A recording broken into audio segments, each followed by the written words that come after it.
sei se você teve contato, né, com o folder de chamada, né, para a nossa live de hoje.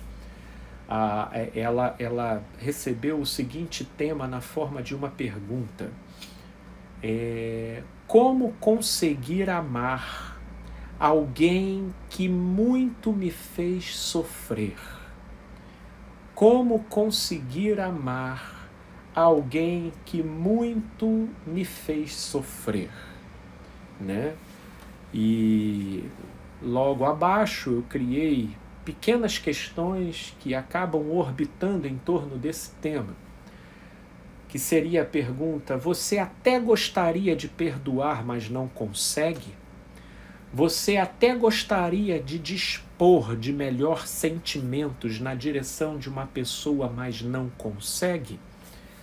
Então é em cima disso, diretamente, que hoje aqui nessa live eu vou querer problematizar, refletir, visualizar as implicações e as questões que envolvem essa temática e, havendo tempo ainda hoje, a gente começa então a levantar e a construir as possíveis direções e saídas, ok?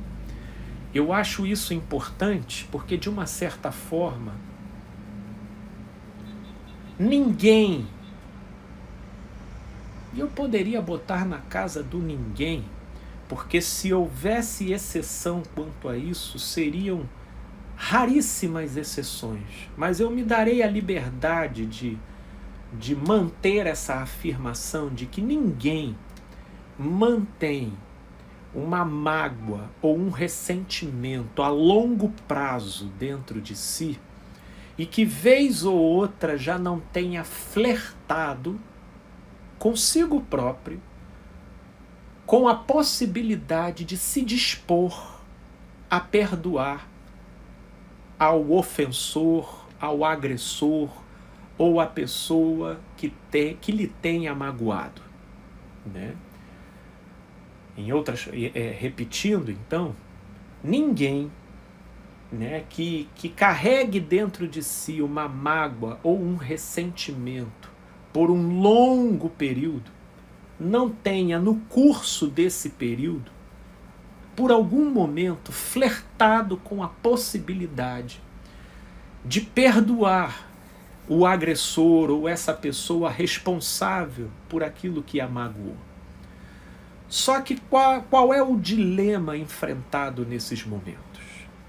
Quando a pessoa flerta com a possibilidade de perdoar, seja por uma crise de consciência, seja porque aquilo produz sentimentos desagradáveis dentro de si, seja por ter sido sensibilizada por um insight, por um aprendizado e por uma convocação a uma expansão e amadurecimento da consciência, quando ela então se dispõe a refletir sobre a possibilidade de perdoar, frequentemente a pessoa se depara com a lembrança do agressor, a lembrança do agressor suscita nela os sentimentos e as sensações relativos à época em que ela foi machucada e magoada, e ao constatar esses sentimentos ela conclui: eu não consigo perdoar, porque quando eu lembro da pessoa eu sinto raiva. Ou quando eu lembro da pessoa, eu sinto uma absoluta indiferença. Ou quando eu lembro da pessoa, e me suscita ainda uma profunda tristeza. Portanto, com tais desencadeamentos dentro dela, qual é a segunda conclusão que geralmente a pessoa chega? Ora, se eu estou constatando a presença desses sentimentos dentro de mim, isso então significa que eu não perdoei.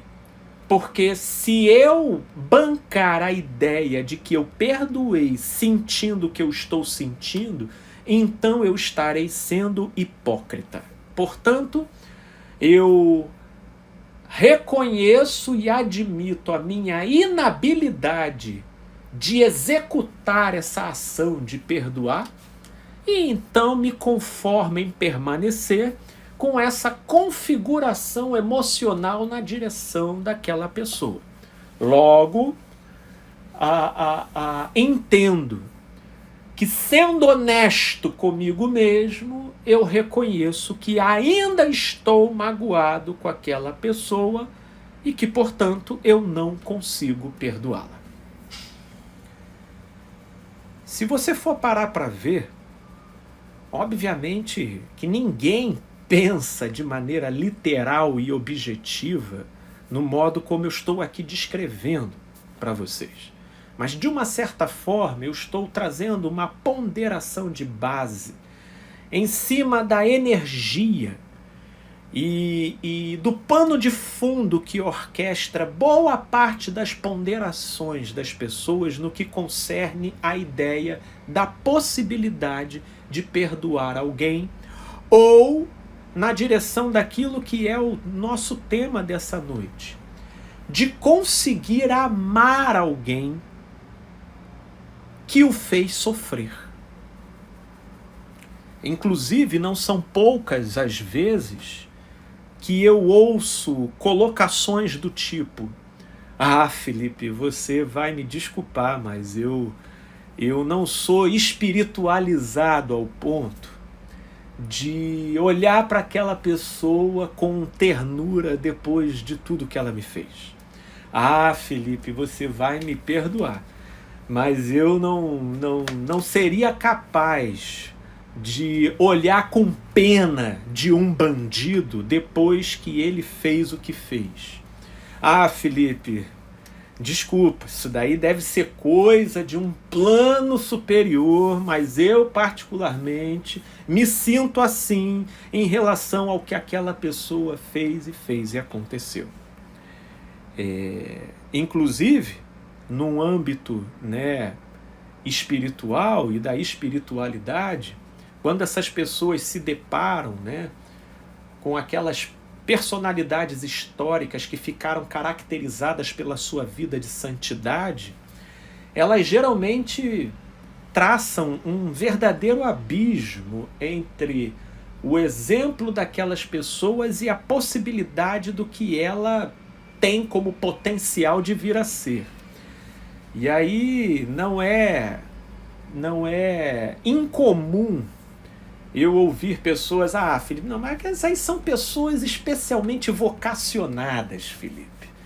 Elas são, para agir dessa forma, assim, o sujeito tomar uma quarentena de chibatada e ele depois continuar a jornada sem ficar cultivando os sentimentos de revolta e de raiva, esse sujeito ele tem que estar num outro patamar.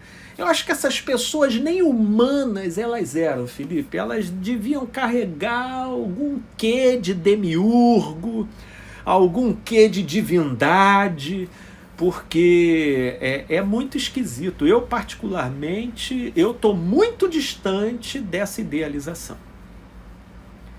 Ora, por que frequentemente a gente se depara com esse obstáculo, com esse empecilho, com essa barreira que, ao sermos honestos na constatação dos nossos próprios sentimentos, a conclusão quase que inevitável é a de que nós não temos a habilidade ou o conhecimento ou o amadurecimento suficiente para perdoar quem nos ofendeu ou até para amar quem nos maltratou, A coisa ela se torna até mais insidiosa, por exemplo, quando ela adentra o plano ou o contexto familiar. Por exemplo, o contexto onde eu mais vejo pessoas se engalfinhando, se machucando e, consequentemente, gerando mágoas e ressentimentos e distanciamentos. Porém, pelo laço de consanguineidade envolvida e pelo contexto familiar ser aquele que caracteriza, né, a interação entre os envolvidos, embora machucados e ressentidos, cada qual se cobra, de uma certa forma, uma certa disponibilidade de rever ou de tentar perdoar, porque no fundo ficam se sentindo mal por viver em estado de ressentimento em relação a um familiar. E dependendo da figura que esse familiar seja, maior a angústia que a pessoa vivencia, né? Isso porque, tendo sido a nossa cultura influenciada pelo viés judaico-cristão, tanto quanto, mais do que isso, pela modalidade do modo como socialmente nós organizamos, levando em consideração o núcleo familiar como um elemento estruturante, né, da teia social, acaba então que os elementos do contexto, os integrantes, os membros do contexto familiar, eles exercem um papel muito importante na subjetividade dos envolvidos e seguindo até uma certa hierarquia de importância e consideração relativa ao papel e ao valor dos avós,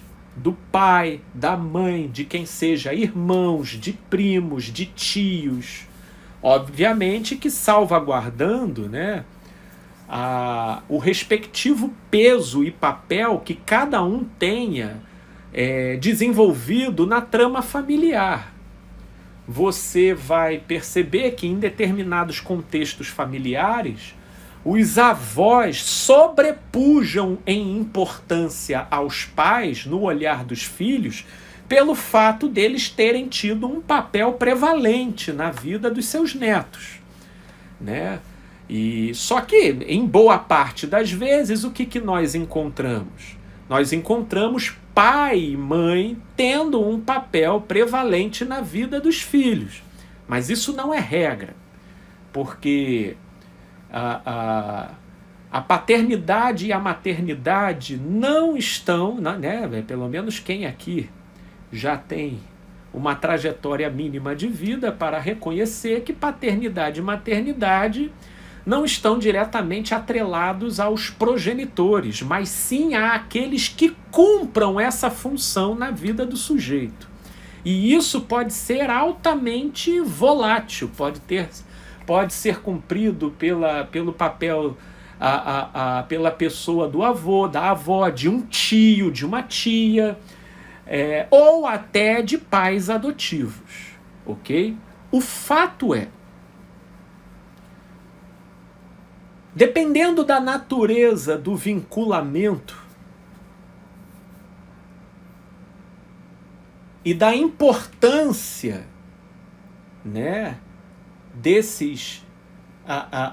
daqueles que paternam ou que maternam o sujeito, com o desenvolvimento desse sujeito, dependendo dos conflitos gerados entre gerações, entre esses personagens, isso pode dar conta de se gerar muita angústia, porque deflagra dentro do jovem reações ambivalentes, que é aquilo que nós chamamos do sentimento difuso de amor e ódio. Por um lado, ele odeia aquilo que a pessoa, que o pai ou que a mãe faz, mas por outro lado, ele ama, em função daquilo que aquela pessoa representa para ele. E ao mesmo tempo ele se angustia, porque como esse amor às vezes não brota de maneira espontânea, pelo modo como aquele pai e aquela mãe se comporta, ela então se culpa, porque ela começa a se ver como um monstro em função de não conseguir dispor de maneira espontânea de um sentimento de amor pelo seu pai e sua mãe. E por mais que ele visualize as razões do porquê ele desgosta, ele dificilmente consegue concatenar essa história dentro dele, apaziguando a cobrança do seu próprio juiz interno. E aí se tornam pessoas magoadas, altamente reativas. Porque se por um lado elas carregam profundos ressentimentos, por outros, ela tem dificuldade de ajustar esse ressentimento dentro de si, em função de ser um sentimento voltado para pessoas muito simbólicas na sua própria criação. Afinal de contas, você pode constatar isso até mesmo na moral vigente nas relações interpessoais. É de se gerar uma certa polêmica você chegar num fórum de discussão e você escrever lá: eu odeio a minha mãe, eu odeio o meu pai. Você não vai imaginar a quantidade de conselheiros que vão escrever milhões de coisas para você, completamente consternados pela natureza da sua afirmação. E isso só para corroborar a ideia de como que isso é culturalmente sensível, né? A presença desse tipo de sentimento direcionado para figuras tão representativas do contexto familiar como pai, mãe, avô, avó. Mas enfim, a grande verdade é que por aí existe muita gente, inclusive, que sai em vida fora falando bem de pai e de mãe, mas carregando mágoas tremendas e profundas dentro de si, do lado de dentro.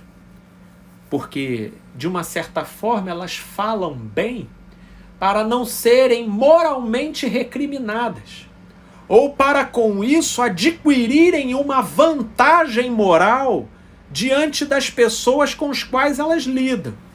Principalmente se ela for pai e mãe. Se ela for pai ou mãe, dificilmente ela vai poder assumir de maneira aberta de que ela carrega uma mágoa incurável do pai e da mãe dela. Porque fazendo isso, ela sente como se ela fosse abrir um precedente que, de uma certa forma, autorizaria ou indiretamente estimularia os próprios filhos dela a fazer isso com ela. Então isso é um imbróglio, essa que é a verdade. Isso é um imbróglio. Porém, não foram poucas as vezes que isso particularmente me chegou na forma da notificação de uma angústia. De uma angústia. Felipe, eu sei que Deus manda honrar pai e mãe, mas, meu Deus, Felipe, eu lembro do meu pai e das coisas que ele fez, e eu, olha, para não dizer que eu sinto raiva, eu não consigo sentir nada por ele. Eu não consigo sentir saudade, eu não consigo sentir ternura, eu não consigo sentir nem sequer uma conexão afetiva da qualidade filho e pai na direção dele. E eu me sinto mal por isso. Eu me sinto mal porque de uma certa forma, eu pressuponho que é isso que Deus requer da gente. E talvez seja até por isso que ele tenha me tratado da maneira como me tratou, porque possivelmente eu não consigo sentir essas coisas porque eu devo ter realmente alguma coisa ruim em mim. A pessoa ela fica transitando sobre essas ilações, sobre essas deduções, sobre essas conjecturas. E, inclusive, não poucas vezes, até Deus entra em cena como sendo aquele que supostamente está apontando o dedo, como sendo supostamente aquele que está desgostoso pela natureza dos sentimentos que a pessoa faz gestão dentro de si, por mais que ela se esforce, ou até no fundo quisesse dispor dentro de si de uma qualidade diferente de sentimentos na direção daquelas figuras familiares. E aqui então eu já tenho a colocação da minha amiga Ana, que eu vou tomar a liberdade de ler, porque nesse primeiro momento aqui da nossa live eu só estou querendo aqui esgotar, pelo menos em termos daquilo que me vem à mente, a multiplicidade de situações que, inclusive, no seu conjunto, me inspiraram a trazer o tema que nós estamos conversando aqui nessa noite. Mas a colocação aqui da nossa amiga Ana é a seguinte: acredito que a maturidade nos faz entender que quando viemos de uma família consanguínea disfuncional, o mais saudável é perdoar e se afastar, se melhorando nos nossos filhos e sendo totalmente diferente com a família que possivelmente vamos formar. Maravilha, Ana. Inclusive, a sua contribuição, ela já traz as pistas daquilo que nós vamos refletir e buscar aqui construir como vias de solução para esses endereços que nós estamos refletindo aqui. No entanto, o que acontece? Embora o que você descreveu aqui seja o caminho, o que eu percebo muita gente sincera engasgando e tropeçando é na seguinte questão: olha, Felipe, eu até entendo que eu deveria perdoar, mas como eu consigo operacionalizar isso dentro de mim? Se toda vez que eu até cogito nessa possibilidade, o que surge dentro de mim é um sentimento de desgosto, ou de profunda tristeza, ou até de indiferença. Uma indiferença tal que pela qualidade do sentimento, eu atribuiria a essa pessoa como sendo qualquer uma desconhecida, do qual eu não tivesse nenhuma conexão. Face é aquilo que realmente eu sinto por ela. Não queria me sentir assim, Felipe, mas é assim que eu me sinto. E aí? Como é que eu saio desse labirinto? Né? Como é que eu saio desse labirinto? E é esse ponto que inclusive foi trazido aqui, né, como tema da nossa live: como amar pessoas que nos fizeram sofrer. Então, depois até dessa primeira reflexão, inclusive já dessas pistas que a nossa amiga Ana trouxe relativo àquilo que vai começar a se montar, a construção da nossa solução aqui, eu creio que para a gente resolver essa equação proposta, a gente precisa primeiro entender que a razão, a razão de nos vermos tão travados nessa questão e de não conseguirmos enxergar alternativas para operacionalizarmos o perdão e a disposição do amor na direção de quem nos fez sofrer, de quem nos maltratou ou de quem nos magoou, a razão de nos vermos travados na operacionalização desse perdão e desse amor reside no fato de onde está calcado a nossa perspectiva interpretativa da coisa.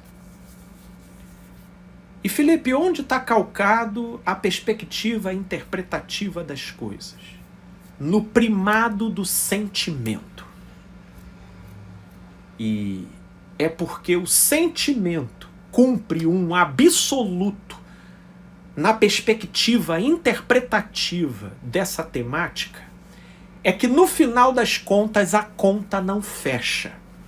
Porque toda vez que a pessoa pensa na possibilidade de perdoar ou de amar, a primeira coisa que isso remete a ela como ideia são os sentimentos.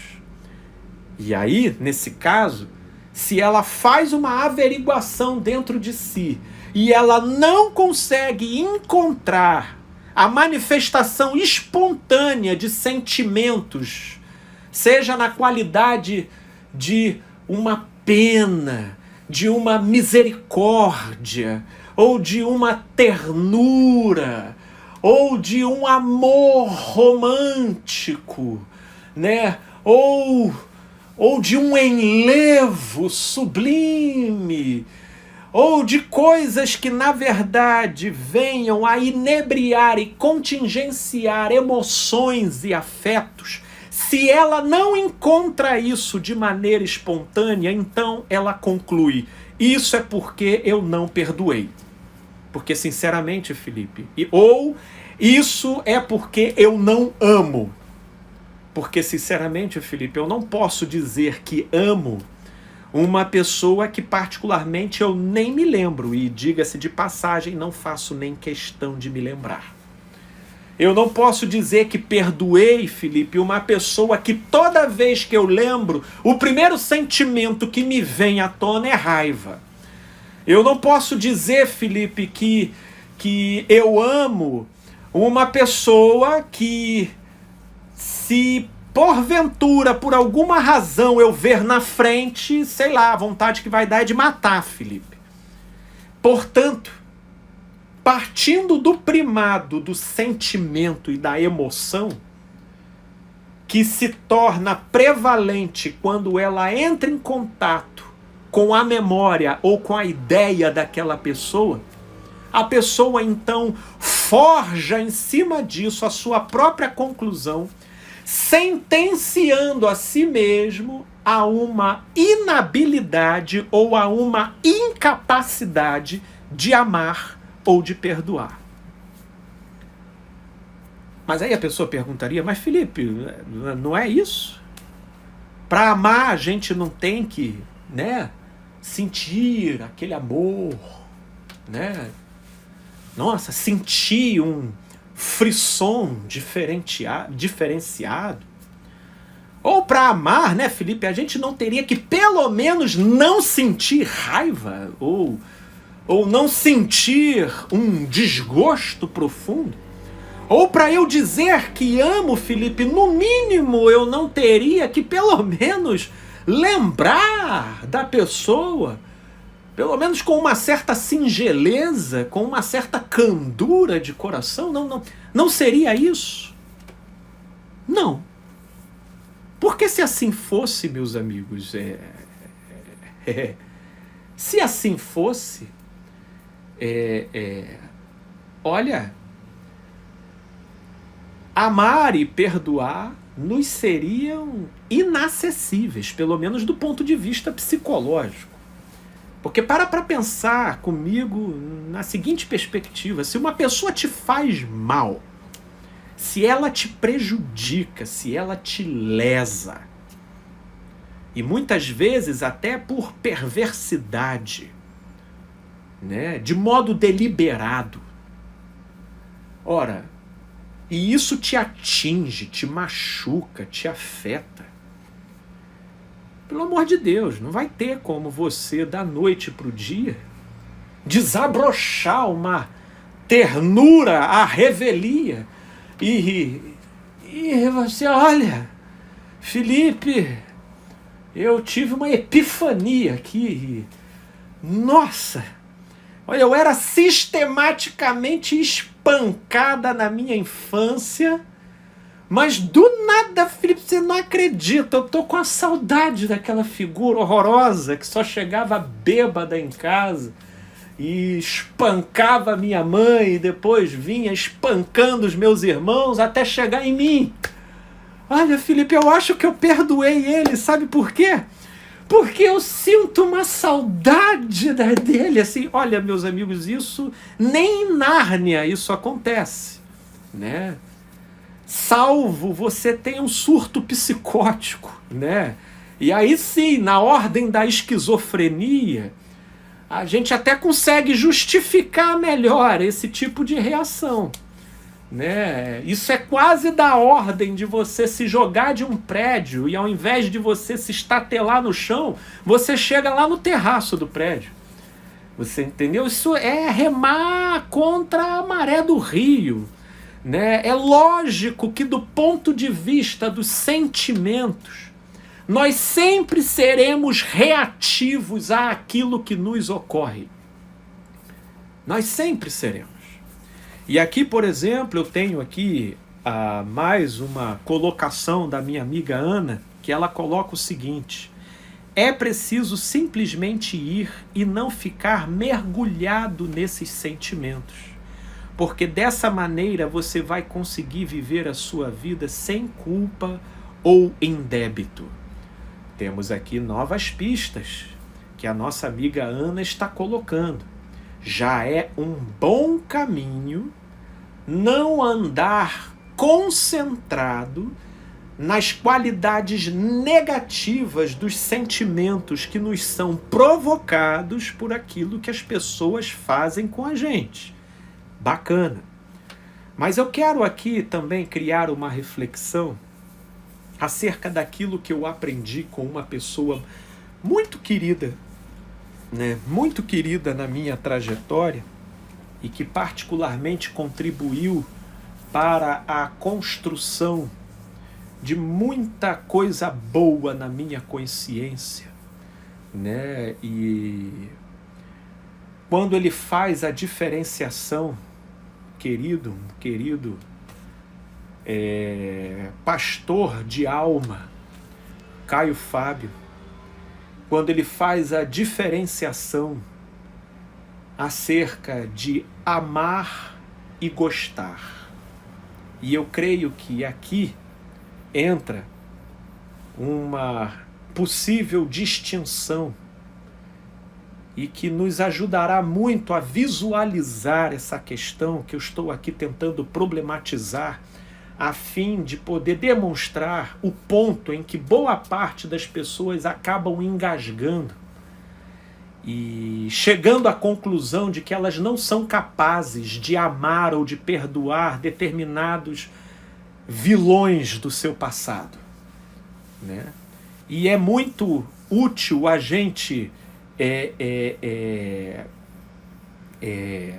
até a Ana aqui está colocando, né, aqui a colocação de que ela também conhece. Que maravilha, Ana. Então há de ser até que o que aqui eu vou falar já não lhe seja tão estranho, né, ou novo, mas é a gente traçar uma distinção básica entre amar e gostar, até mesmo de modo a melhor compreender a recomendação que Jesus deu: amai os vossos inimigos. Meu Deus, como é que se faz isso? O sujeito vem, pinta, borda, tripudia, né, cai em cima, danifica, gera prejuízo, e eu vou amar, Porque a gente tem umas ideias de amor muito platônicas. Amar pra gente é...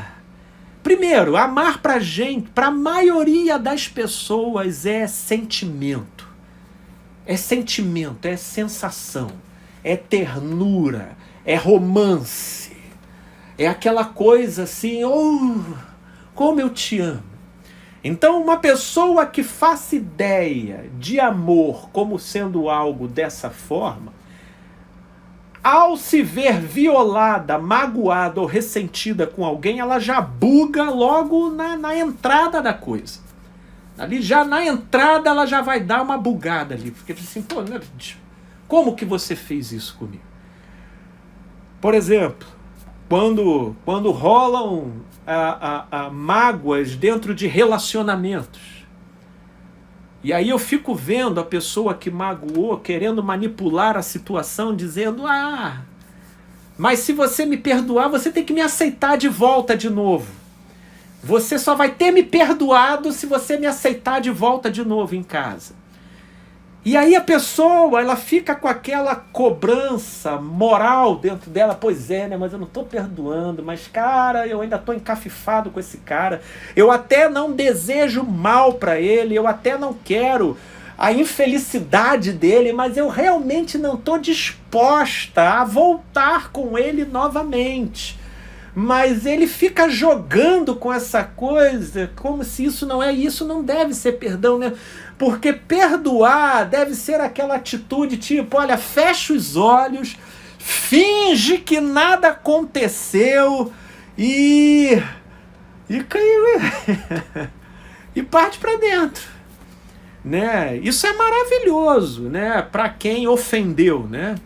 Porque aí para quem ofendeu, o sujeito tem a sensação de que ele conseguiu reparar a meleca que fez e ele vai ficar lá tranquilão de novo. Mas aí a outra pessoa, ela tá lá, ressabiada, mas como ela tá movida pelo dever moral de que ela tem que perdoar, ela tá aceitando a recomeçar do zero novamente, e aí fica aquele recomeço angustiado. Que aí ao mesmo tempo que ela aceita, ela fica jogando na cara o tempo todo e fica fazendo um vedevú, porque ela aceitou, mas não aceitou. Mas acabou se forçando a aceitar, porque a ideia dela de perdoar é isso. É ter que viver fingindo que nada aconteceu. E, portanto, voltando aqui à situação, a distinção entre amar e gostar, né? Gostar é aquilo que qualifica, né, as reações espontâneas da alma. Ou rola ou não rola. Gostar não é uma coisa que a gente consegue manufaturar muito. É uma questão de você se identificar, não se identificar. Inclusive, a gente tem até muitos termos no ditado popular que definem, que apontam um pouco para a ideia que eu estou querendo aqui refletir sobre esse conceito de gostar. Como, por exemplo, meu santo bateu com o seu, hein? Pô, caramba, que pessoa leve, cara, que pessoa agradável, que pessoa bacana. Pô, gostei, já gostei de graça dessa pessoa. Isso é espontâneo, isso não força. Ao mesmo tempo que quando uma pessoa age de maneira leviana, de maneira grosseira, de maneira até maligna com você, a gente não gosta. A gente fica chateado. A gente fica afetado. E isso também é uma reação instintiva natural da alma. Nesse terreno aqui que nós estamos, do gostar ou do não gostar, tudo o que aqui você forçar aí sim você estará incorrendo no risco de ser hipócrita. De ser hipócrita. Nesse terreno aqui, do gostar. Porque o gostar, ele corresponde, né, a uma reação espontânea, de uma relação de causa e efeito com as pessoas com as quais você interage. Vamos pensar isso, por exemplo, dentro de um relacionamento afetivo, amoroso. Ora, dentro de um relacionamento afetivo, amoroso, nem tudo são flores, não é verdade? Mas como que a gente consegue depreender que a gente ainda gosta de uma pessoa? Num relacionamento de longo prazo, dificilmente você vai conseguir chegar a essa conclusão pela via da análise de situações tópicas e específicas. Você vai chegar a essa conclusão pelo pacote como um todo. Poxa, essa pessoa tem até esse defeito aqui, ela tem até esse pormenor e essa questão aqui, que eu não gosto. Mas, no geral, relativo ao todo do que a nossa vida representa, é uma pessoa especial e que eu admiro. E na balança da minha reatividade geral na direção dela, o saldo é positivo. E é assim numa relação afetiva, é assim numa relação familiar. Agora, existem outras relações que, pela natureza do que é feito dentro da relação, isso ou exerce um baque tão violento no vínculo estabelecido, ou vai por aquela via de ir sistematicamente corroendo a base, cansando, desmoronando, né, enfraquecendo o vínculo, que chega um momento que a desproporção da balança é tão grande que a alma que um dia gostava passa a não gostar mais. Né? Passa a não gostar mais. E esse fenômeno, ele é possível. Mas aqui, nesse contexto aqui, nós estamos dizendo de uma natural relação de causa e efeito dos nossos sentimentos com a realidade, com a pessoa com o qual nós interagimos. Inclusive, se nós formos falar de laços de consanguineidade, entendam, mesmo que instintivamente a gente possa até predispor de uma propensão de se envolver com aqueles que cumpram a função de pai e mãe na nossa vida, ainda assim isso não é uma matemática tal qual 1 mais 1 é 2. Porque dependendo do modo como esse pai e mãe se comportem, ou esses progenitores se comportem, eles podem acabar semeando distância, frieza, e até mágoa. Pode. No que diz respeito a essa configuração natural de causa e efeito, no modo como a nossa alma é afetada pelo outro. E isso tudo é natural. De modo que é natural você não sentir hoje saudades de um pai que sempre foi ausente na sua vida. É natural hoje você, de repente, não sentir uma ternura no seu coração por uma mãe que, meu Deus, foi altamente narcisista e perversa na interação com você. Agora, perceba que nós ainda estamos no plano do gostar. E o amar, Felipe? O amar, pelo menos no sentido e na direção daquilo que Jesus nos recomendou, ele entra como um conceito e uma ideia diferente disso que nós estamos falando de gostar. Amar, ele propõe como um dever de consciência. É diferente. Já não estamos agora olhando pela ótica do sentimento e da sensação.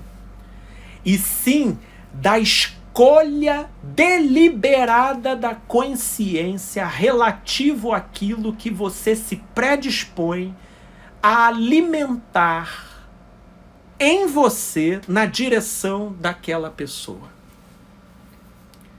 Por isso, terão pessoas no seu passado que, por mais que suscitem em você tristeza, raiva ou até indiferença, pelo papel que ela tem e por aquilo que ela representa na sua jornada de vida, você escolhe conscientemente não alimentar contra ela nenhum sentimento negativo. E segundo, você escolhe deliberadamente interagir com ela, não de maneira hipócrita, lançando sobre ela comportamentos, reações e iniciativas que não são compatíveis com as reações naturais da sua alma, mas você se predispõe a estar aberto para tratar com ela, para ajudá-la se preciso, para assisti-la se necessário, todavia, sem nunca se forçar a nenhuma aproximação ou a nenhum tipo de forçação que demande de você algo que precise ser suportado pelos seus sentimentos, porque isso vai ser muito difícil de você fazer, pelo menos no início. Mas amar os nossos inimigos é uma decisão de consciência de não odiá-los. Agora, isso não é sinônimo de você dormir junto. Isso não é sinônimo de você ter que dividir escova de dente com a pessoa, beber no mesmo copo.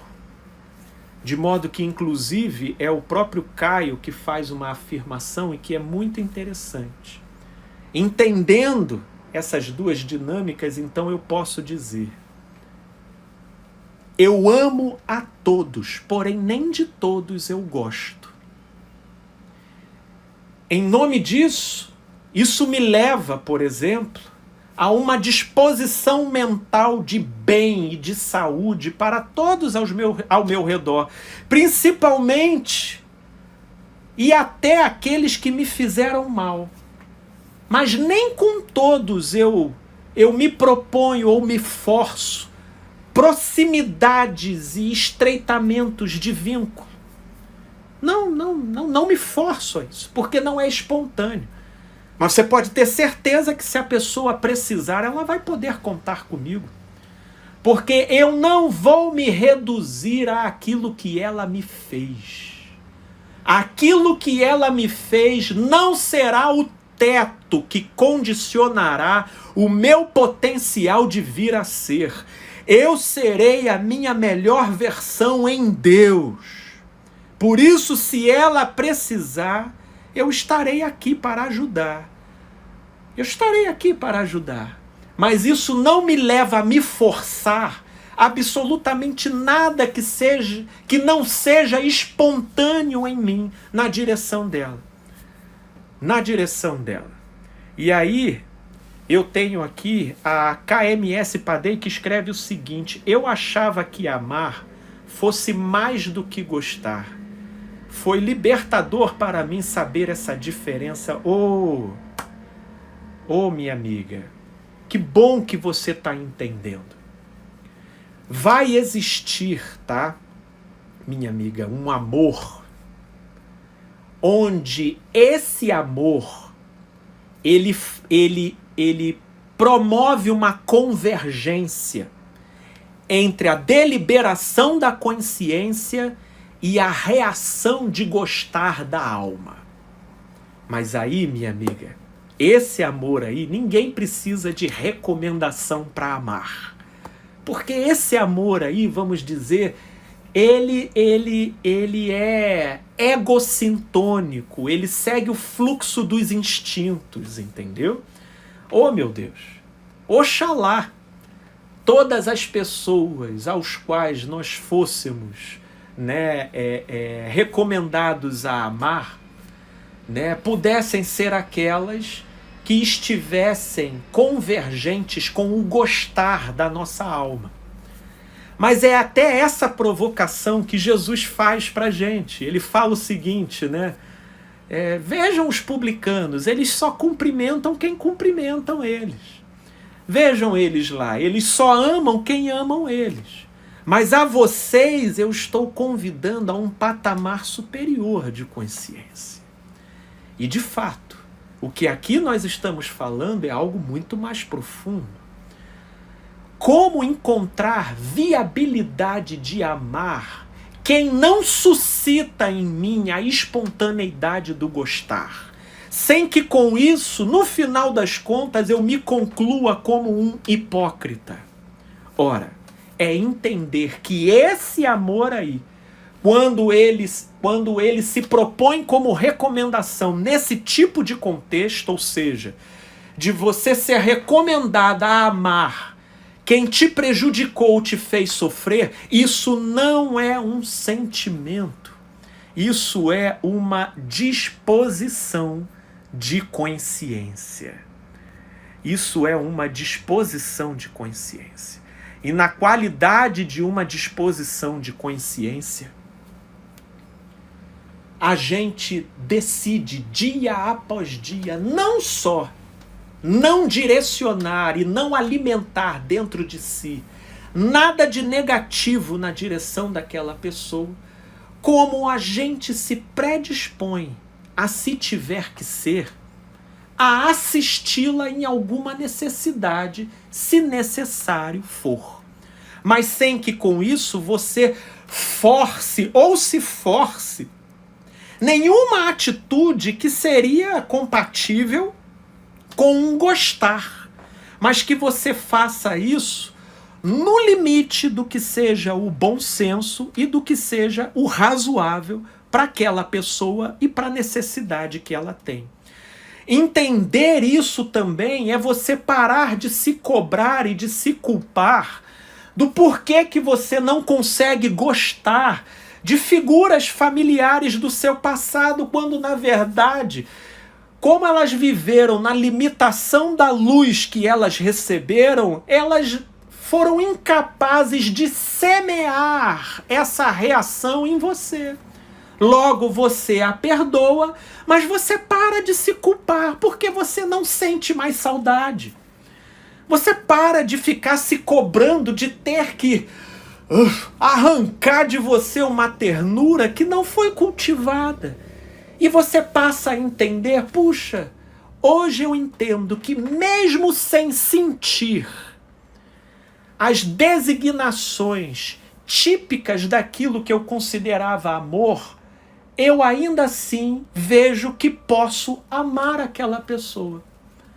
Eu posso amar o meu pai ausente. Não porque eu sinta carinho por ele, mas porque eu compreendo que ele foi um homem que agiu na limitação da luz que recebeu. Eu não sinto ternura, eu não sinto saudade, porque isso não foram fatores que foram cultivados na nossa relação. Mas eu o compreendo e por isso hoje eu entendo que eu o posso amar. E eu tenho certeza que isso vai te levar à paz. Vai te levar à paz. E aí a minha amiga Ana, ela ainda traz aqui a seguinte questão. E a gente agir assim e o outro não entender e deixar de falar. Aí, minha amiga, é uma deliberação do outro. E se a gente, o que a Ana está dizendo é, e se a gente agir assim e o outro não entender e deixar de falar? Aí, Ana, é uma deliberação do outro. O outro não quer falar.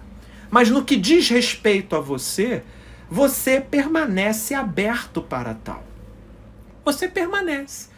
Agora o outro, de repente, no entendimento dele e de também estar magoado, ele quer seguir esse caminho e você respeita. Até onde houver conveniência, até onde houver limite para isso, você respeita. Até porque nesses embaraços, as forçações elas podem ser muito perigosas.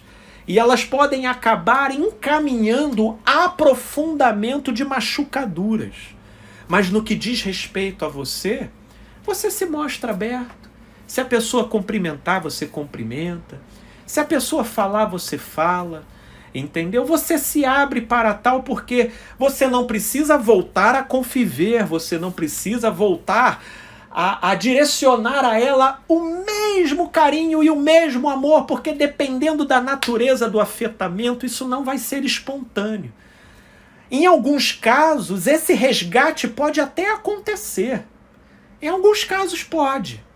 De a alma resgatar certas dinâmicas, mas se isso acontecer, isso vai ser espontâneo, isso não vai ser por forçação, né? Mas no que diz respeito ao outro, também se entender magoado, e no que diz respeito a ele, ele não quiser interagir, eu respeitaria a posição dele. Mas, como diz Paulo, o apóstolo, do que depender de vós, tende paz com todos os homens. É assim, do que depender em mim, tá tudo em paz. Se daí eu vou voltar a conviver, se eu vou morar junto, se eu vou dar a senha da minha conta de banco, isso aí são outros 500. Pelo amor de Deus. Não confundam amor romântico, platônico, hollywoodiano com o que aqui nós estamos refletindo. Uma coisa é uma coisa, outra coisa, outra coisa. E se vocês estão entendendo o que nós estamos aqui refletindo, creio que vocês chegarão à conclusão de que é possível encarnar a recomendação de amor que Jesus nos deu e que nesse amor inclui até os nossos inimigos. Porque, entendendo dessa maneira, eu chego à seguinte conclusão: eu posso amar a todos, mas nem de todos eu preciso gostar. E fica fácil, como a própria Ana aqui mencionou num outro texto, organizar isso na nossa mente, né? Organizar, ou até o Jefferson colocou aqui, ó, se vai dividir a conta da Netflix, aí são outros 500. Se você vai dar a senha do seu Wi-Fi, né? Aí são outros 500, né? Até porque se o registro do comportamento da pessoa se trata de alguém que sempre foi abusiva, vai ser muita ingenuidade da sua parte perdoar e voltar a estaca zero como se nada tivesse acontecido. Não, você olha, perdoar você já está de saída, meu amigo. Mas os termos da nossa interação serão regidas pelo bom senso, né? Pelo bom senso.